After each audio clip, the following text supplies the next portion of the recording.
या तो आप एक काबिल वकील करवा के मेरी जमानत करवाइए, बाकी का मैं देख लूंगा, वरना आपके इस खूबसूरत गोरे चेहरे पर कलंक का काला टीका और भी खूबसूरत लगेगा, और भी खूबसूरत लगेगा ताऊजी। वही आवाज, यानी केशव का कातिल करण। पापा, मेरी यूनिट टेस्ट के बाद हम पिकनिक पे चले? यस ऑफ कोर्स सोनू, हम लोग पिकनिक पर जरूर जाएंगे। हम लोग मैं भी जाऊंगा। अच्छा, मैं भी आना तो नहीं चाहिए, ठीक है, ले जाएंगे तुमको भी। और ज्यादा बकवास की तो मैं आपको धक्के मार के निकाल दूंगा, ठीक उसी तरह जिस तरह आपने निकाला था। अभी तो सिर्फ तुम्हें घर से निकाला है करण। तुमने ज्यादा बकवास की तो तुम्हें बहुत ही जल्द मल्होत्रा इंडस्ट्री से भी निकाल दूंगा, समझे? जिंदगी में कुछ ना कुछ सबको खोना पड़ता है, और ये शिकायत हर आदमी की रहती है कि उसे जिंदगी में कुछ नहीं मिला। मैं और सब कुछ छोड़ने को तैयार हूं, लेकिन सोनू को नहीं। वहां जेल में रहूंगी तो अकेलेपन का कोई तो बहाना होगा कि यहाँ हूं इसलिए सबसे दूर हूं। आज की तरह तो नहीं रहेगा कि मेरे सारे अपने मेरे करीब हैं, लेकिन फिर भी मैं सबसे अकेली हूं।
देखिए, हमें मत मारिए, हमने आपका क्या बिगाड़ा है?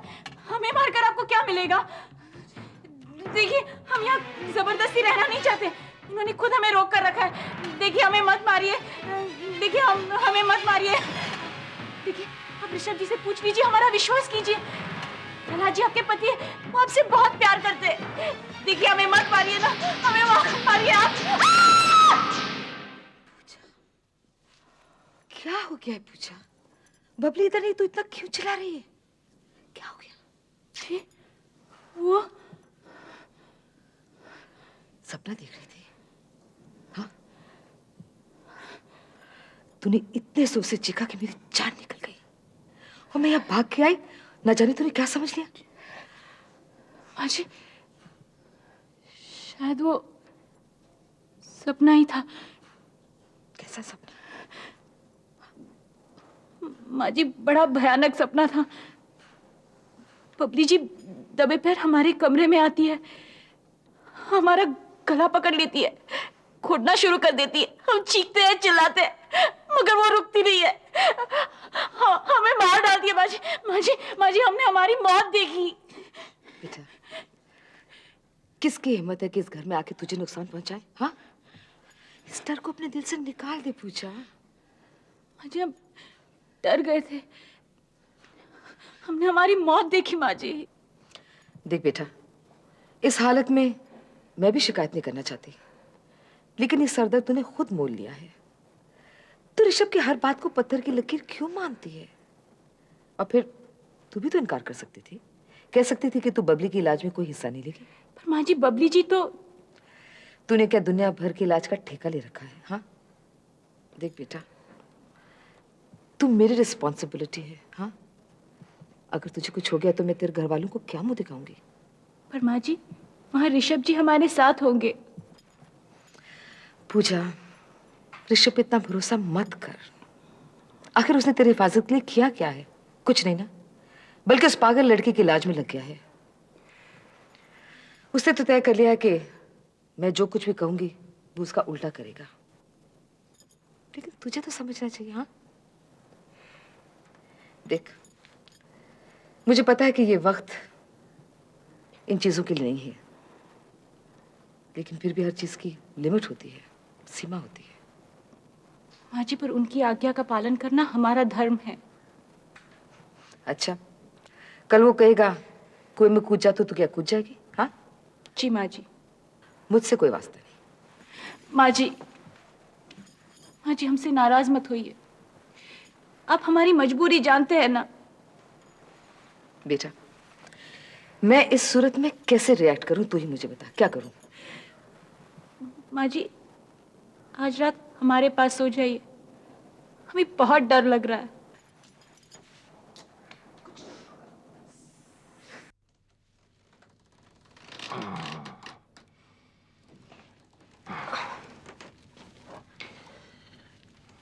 तू अब खिसकने की तैयारी कर रही है? हाँ शंकर, मुझे जाना है, जाकर पढ़ाई करनी है। तुम्हें मालूम है, इम्तिहान सर पर है। तेरे सर पे भी ये पढ़ाई का अजीब भूत सवार है। इम्तिहान पास करके तू कौन सा तीर मार लेगी? अरे अच्छे अच्छे पढ़े लिखे लोग हाथ में डिग्री लेके घूमते रहे। पर मैं हाथ में डिग्री लेकर नहीं घूमूंगी। कुछ नहीं हुआ तो ये नौकरी तो सलामत है। और मेम साहब ने मुझे कहा है, अगर मैं अच्छे नंबरों से पास हो जाऊंगी तो मुझे इज्जतदार नौकरी दिलाएगी। मेम साहब ने जो हम दोनों के लिए किया है ना, उस दिन के बाद मेम साहब की हर बात पर मुझे भरोसा होने लगा। हाँ, ये बात तो ठीक है। अगर मेम साहब ने वादा किया है ना, फिर वो नौकरी दिलवा भी देगी। तुझे क्या मेरी तरक्की पर जलन हो रही है? देख, बात तेरी तरक्की की नहीं है, मगर क्या है ना कि जब से तूने ये पढ़ाई शुरू किया है, तेरा हर काम, वो स्कूल में, वो क्लासरूम में एक वो क्या होता है पीरियड है, तेरा हर काम वो पीरियड की तरह हो गया है। ऐसा लगा अभी घंटा बजा और तूने अपना बस्ता और ये सब बैग उठाया और तू चल दी दूसरे पीरियड के लिए। ये थोड़ा अजीब सा नहीं लगता? शंकर, मैंने तुम्हें कहा ना मुझे जाकर पढ़ाई करनी है। अरे हाँ, ये ले, मैं तुम्हें भी कुछ पढ़ने के लिए लाई हूँ। मेरे लिए पढ़ने को क्या है? क्या ये? तेरी बीवी का खत 2 दिन पहले आया था, पर मैं देना भूल गई। तो तू ही पढ़ देना, तेरे को तो मालूम है ना मेरे लिए ये काला अक्षर भैंस बराबर है। इसी बहाने तो थोड़ा टाइम और मेरे पास बैठ। पढ़।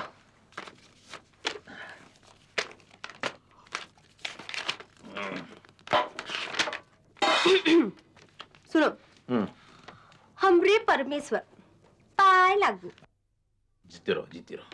यहाँ सब कुशल मंगल है और हम तो रोज सुबह उठकर ईश्वर से आपकी मंगल कामना करते हैं। वाह वाह। आगे समाचार ये है कि आपका 10,000 रुपया मिल गया। आपने तो हमका सेठानी बना दिया। हम इतना पैसा लेकर क्या करेगा? इतना पैसा तो हमने कभी देखा भी नहीं था। हमरे देवता, इसका काहे जरूरत नहीं था। आप अपना मन मारकर जो हम लोगों के खातिर तुम बनवास झेल रहे हो। हम लोगों के खातिर जो बनवास झेल रहे हो वो हम जानत है। हम सबके बारे में ज्यादा मत सोचा करो, अपनी तबीयत का ख्याल रखो। ये तो अहोभाग्य है हमरा और बच्चों का, जो आप उनका पिता और हमरा पति हो। हम ऊपर वाले का धन्यवाद करते हैं। अगली बार रुपया जोड़ पाओ तो कुछ एक दिन के लिए यहाँ चले आओ। हमारा आंखें तरस गई है आपको देखे, और इतना पैसा भेजने की कोई जरूरत नहीं। हमारे सारे पुण्य का फल आपको मिले। आपके चरणों की दासी।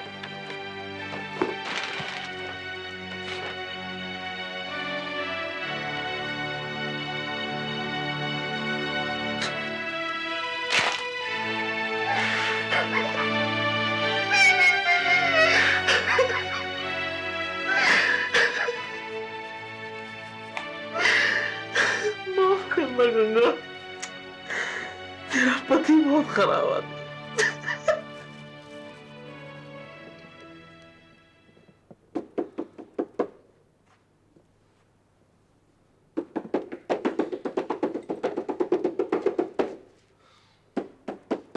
Who the hell is it? Devika, तुम मेरा दरवाजा तोड़ने का इरादा है क्या तुम्हारा? Oh baby, I like that chest. ये शर्ट उतारकर किसका इंतजार कर रहे थे? मेरा। इतने बुरे दिन नहीं आए मेरे कि बैठकर तुम्हारा इंतजार करूं। और वैसे भी तुम्हारी ये बेशर्मी मेरी बर्दाश्त की हद से बाहर है देविका, so mind yourself. वो इसीलिए क्योंकि तुम्हारी उम्र अभी कुछ कम है। मैं उम्र में तुम्हारे से थोड़ी सी बड़ी हूँ। बेशर्मी बर्दाश्त करना भी सिखा दूंगी। No but no thanks. मुझे ऐसी कोई जरूरत नहीं है। तुम्हें मेरी कितनी जरूरत है यही बताने में तुम्हें आई। देविका, अब तुम खामखा मेरे गले पड़ रही हो। Really? मुझे अपने गले पड़े रहने दो। You'll find you feel so much better. Devika, तुम्हारी बेइज्जती करने का मैं एक नया तरीका ढूंढना चाहता हूं जिसका तुम पर थोड़ा असर, कुछ फर्क पड़े, क्योंकि तुम्हारी बेइज्जती मैं हर तरीके से करके देख चुका हूं। No result. तो इस बार इज्जत करके देखो। You'll thank me for the suggestion. I'll thank you, Devika. I will definitely thank you. But if you leave me alone, please, चली जाओ यहां से. Get out of here. जाने से पहले मेरा शुक्रिया अदा नहीं करोगे? तुम्हारा शुक्रिया किस बात का देविका? रंजना देवी का पर्दाफाश करने का। तुम 20-22 साल से उन्हें माँ कहकर अपना वक्त बर्बाद कर रहे थे। अगर मैंने ये राज ना खोला होता तो रंजना देवी और करण इसके बाद तुम्हारा पता नहीं कितना नुकसान कर जाते थे। मुझे नुकसान पहुंचाना इतनी आसान बात नहीं है देविका। बेबी, तुम्हें पता ही नहीं तुम्हारा कितना नुकसान हो चुका है, तुम्हें खबर ही नहीं है। किस नुकसान की बात कर रही हो तुम? तुम्हारे पिता केशव मल्होत्रा का एक्सीडेंट नहीं हुआ था, उनका कत्ल किया गया था। देविका, क्या बकवास कर रही हो तुम? ये बकवास मैं रंजना देवी, स्वेतलाना और महेन को सुना चुकी हूँ, सिर्फ तुम्हें नहीं। तो आज तक तुमने ये बात मुझे क्यों नहीं बताई? Why?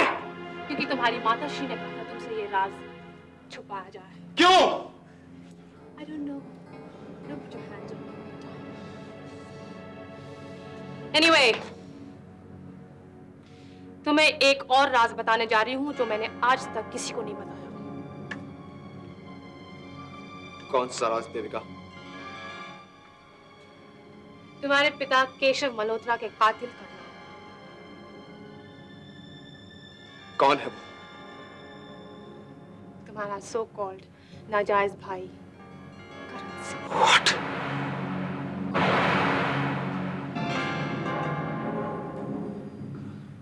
यार, I am so glad you could make it. मैंने तो सोचा भी नहीं था कि तू आएगी। मैंने ऐसी चांस लिया था। तेरे घर में भी टेंशन चल रहा है ना? सो तो है। मैंने सोचा एक बार रिस्क ले ही लूं। दिन दिन भर घर में बंद पड़े रहकर अपने पति के लिए लॉयल्टी दिखाना ना तो ये मेरे बस की बात है और ना ही सूरज डिजर्व करता है। You know what, odd hours में फोन करता है घर पे, ये जानने के लिए कि मैं कहाँ हूँ। मुझे तो ऐसा लगता है कि उसने मुझे शैडो करने के लिए भी किसी को लगा रखा है। यार, दिस इज नॉनसेंस। एक औरत के पर काटकर उसे घर में बिठा देना, this not right. You know कि परों वाले मर्द अपनी औरतों के पर देखकर अक्सर घबरा जाते हैं। वो उनके पर काट तो देते हैं मौका मिलते ही, लेकिन वो ये नहीं जानते कि पर दोबारा भी उगाते हैं। वैसे रेनू, तो ये सब बात इतनी लाइटली कैसे ले सकती है? देख, as far as I am concerned, my husband is not a serious matter. मैं अच्छी तरह जानती हूँ कि वो स्वेतलाना पर पूरी तरह लट्टू हो चुका है। वो जिंदगी भर उसके पीछे घूमता रहेगा।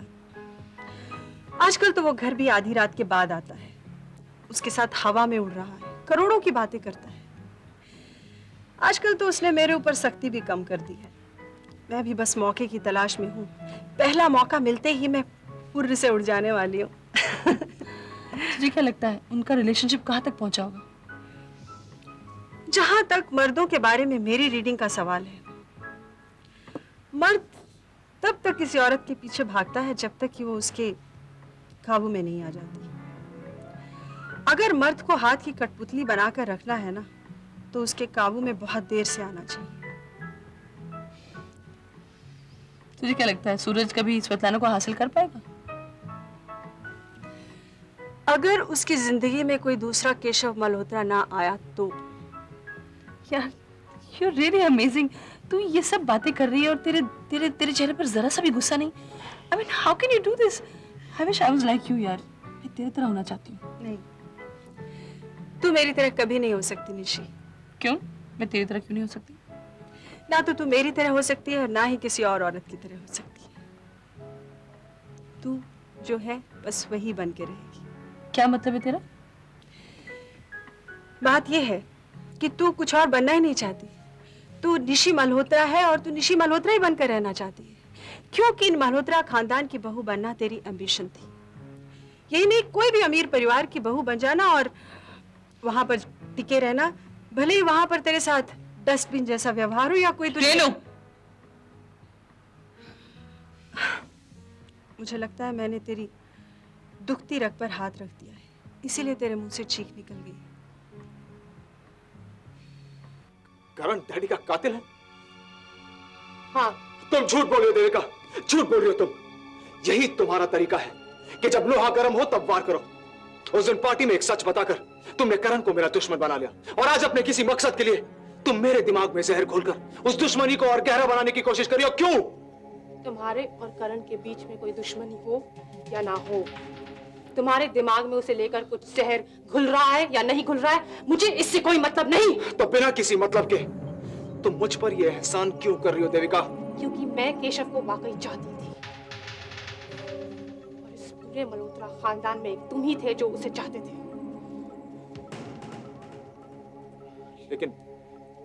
लेकिन ये बात तुमने उस दिन पार्टी में सबके सामने क्यों नहीं बताई? क्योंकि उस रात मुझे ये राज मालूम नहीं था, मुझे हाल ही में मालूम हुआ। हालांकि केशव की मौत एक कत्ल है, ये मुझे उस वक्त पता था जिस रात उसकी मौत हुई। देविका, डैडी की मौत मिलान में हुई थी, फिर ये बात तुम्हें तब कैसे पता चली?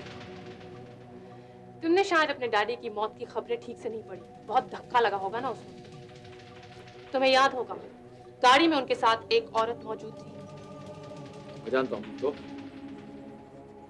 वो औरत मैं थी। तुम?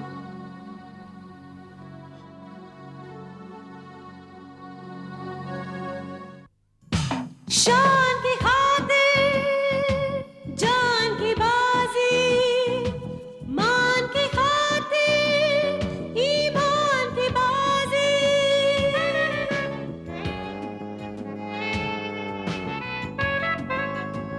इंसान की खातिर भगवान की बाजी, अरमान की खातिर एहसान की बाजी। वो क्या जीते ये क्या हारे, दिन छोटा